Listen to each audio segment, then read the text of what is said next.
c'est un vrai travail de prospection. Ah ouais.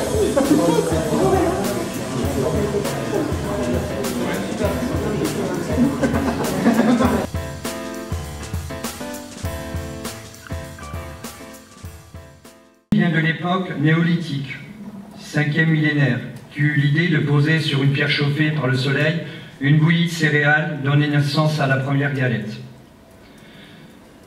7e siècle avant Jésus-Christ, les œufs apparaissent en Europe que l'on ajoute aux préparations.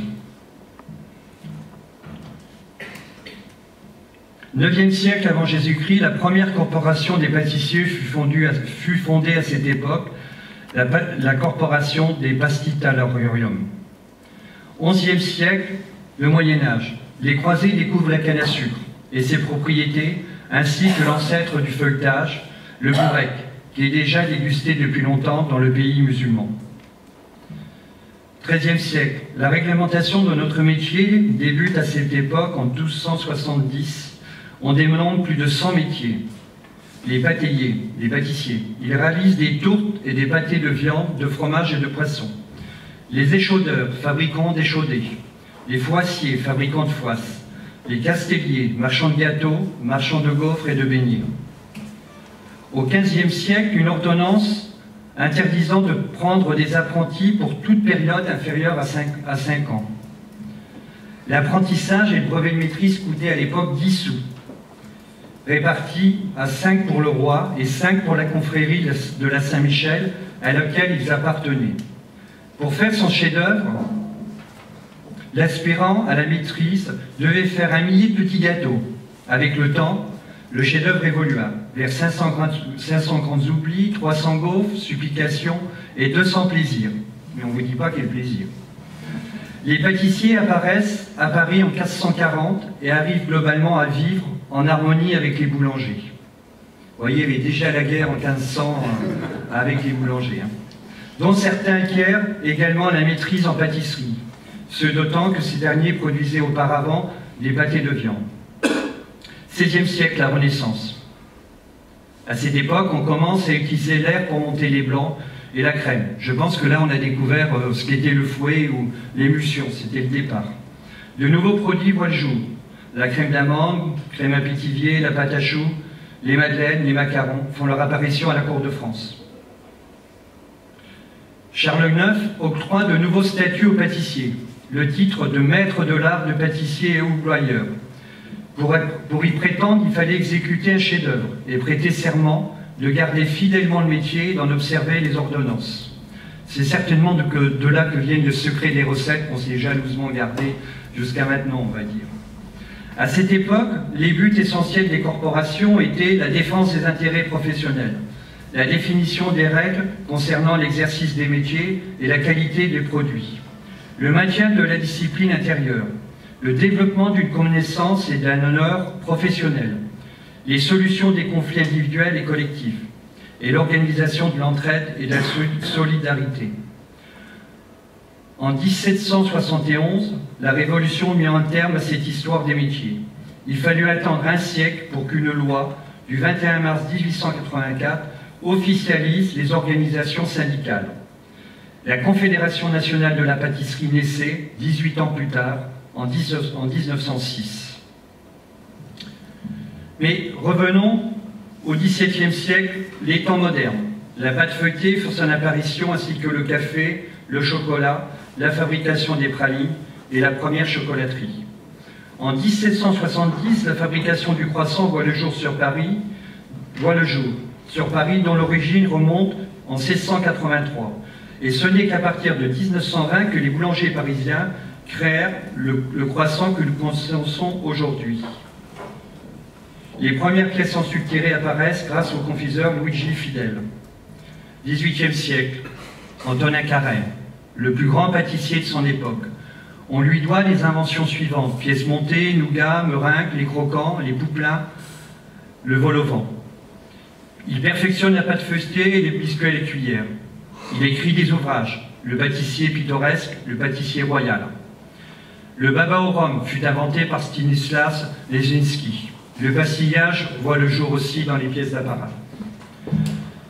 19e siècle, Nicolas Appert met au point les principes de conserve du lait par la chaleur.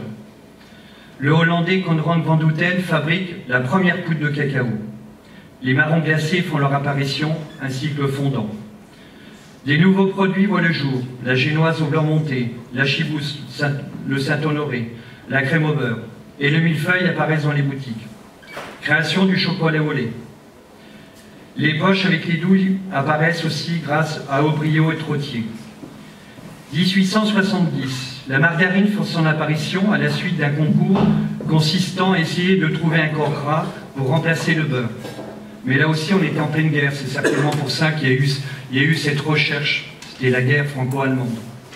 Et pour finir, 1879, la bûche de Noël fait son apparition à la maison Charabaud. 19e siècle. Ce fut aussi l'ère de la démocratisation de la pâtisserie avec la chute du prix du sucre, initiant la vente de pâtisseries dans les boulangeries et l'industrialisation de la fabrication des biscuits. Le XXe siècle connut un engouement pour les saveurs rustiques du gâteau maison, puis une boulimie de pâtisserie qui succéda à l'après-guerre avec un intérêt marqué pour les créations au chocolat et une prédominance de la crème au beurre et des crèmes au liqueur. Après la Première Guerre mondiale, les changements sociaux, fiscaux poussent les pâtissiers à changer. Nouvelles méthodes de production, machines et outils et abandon de certaines méthodes ancestrales. Faciliter le travail et meilleur management du temps de l'ouvrier. Apparition de plusieurs pâtissiers qui donnent à nouveau le souffle au domaine avec plusieurs livres de recettes. Les années 50, changement drastique du marché. La diminution des prix et la disponibilité des matières premières.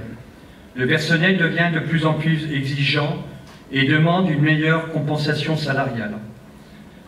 Apparition d'une industrie de produits intermédiaires et finis qui facilite le travail du pâtissier. Développement de nouveaux produits suite à un élan de recherche poussé par l'industrie. L'arrivée du froid et de nouveaux modes de cuisson. L'apparition des produits intermédiaires dans le catalogue des grossistes a modifié les conditions de travail. Dans les années 70, évolution de la pâtisserie avec deux ténors. Gaston Nolonote crée la première école de perfectionnement gastronomique. Yves Turiez publie des ouvrages gastronomiques, les livres de recettes d'un compagnon du Tour de France. Apparition de nouvelles recettes, méthodes, techniques de production, montage en cadre ou en cercle, crème et mousse différentes. L'accent est mis sur la variation et l'extravagance des couleurs. Le dessert devient un élément de décoration, forme originale, couleur, extravagance. La créativité est poussée à son paroxysme. Dans les pains de ces grands chefs, plusieurs générations de grands pâtissiers suivront. Bélouet, Giraud, Pierre Hermé, Frédéric Beau, Conticini et bien d'autres suivront encore. 20e siècle, 20e, 21e siècle, la médiatisation du métier de pâtissier et de l'homme de métier qui devient une star via la télévision, des réseaux sociaux, les influenceurs et la diversité des concours propulse des chefs comme Christophe Michalak, Cédric Grolet, Cyril Lignac et Christelle Brua. Le métier de pâtissier est maintenant sur le devant de la scène, jusqu'alors réservé aux cuisiniers. L'enseignement a retiré de l'histoire de la pâtisserie et qu'elle est placée sur le signe de l'évolution et qu'il reste encore beaucoup à découvrir. À vous de vous présenter les résultats de nos réflexions. Je tiens à remercier toutes ceux et celles qui ont participé à nos différentes réunions. Merci à tous. Juste pour vous expliquer un petit peu comment on a travaillé. Alors, si on avait de poser la question à chacun, quel métier, enfin, quel scénario vous voyez pour le...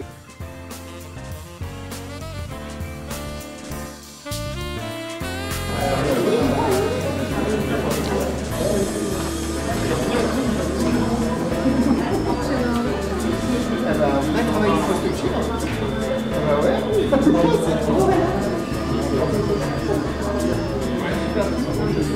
ouais.